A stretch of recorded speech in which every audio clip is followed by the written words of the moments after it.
আপোনালোকৰ ৰাস্তা আমাৰ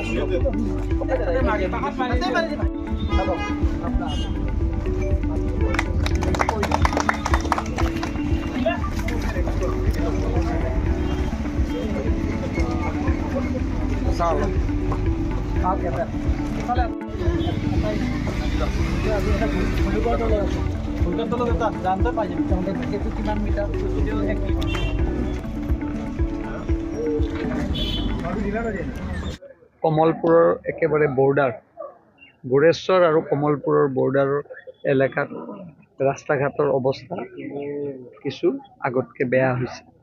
এতিয়া আমি মুখ্যমন্ত্ৰীৰ নৱীকৰণ আঁচনিৰে এই ৰাস্তাটো এইবাৰ আমি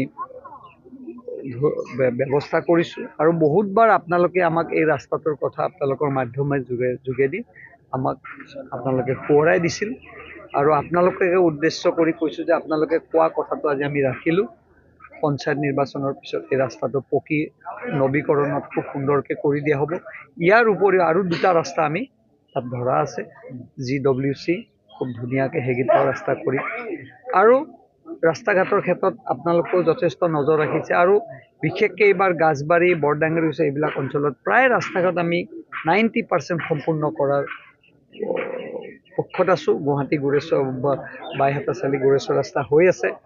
আশা কৰিছোঁ এই ৰাস্তা ঘাটবিলাকে সমাজত উঠি অহা ল'ৰা ছোৱালীবিলাকক স্কুলত যোৱা বয়সস্থ মানুহবিলাকক অহা যোৱা কৰাত বিশেষ সুবিধা গ্ৰহণ কৰিব। সত্যব্ৰত কলিতা ডাঙৰীয়াই এটা মন্তব্য কৰিছে যে এই সমষ্টিটোক AGP এৰি দিবলৈ, তেখেতক কি প্ৰতিক্ৰিয়া ব্যক্ত কৰিব? শুভেচ্ছা থাকিল সত্যব্ৰত কলিতা ডাঙৰীয়ালৈকে, তেখেতলৈ শুভেচ্ছা থাকিল। তেখেতে মন কৰিছে, মোৰ তেখেতৰ প্ৰতি আন্তৰিক শুভেচ্ছা থাকিল।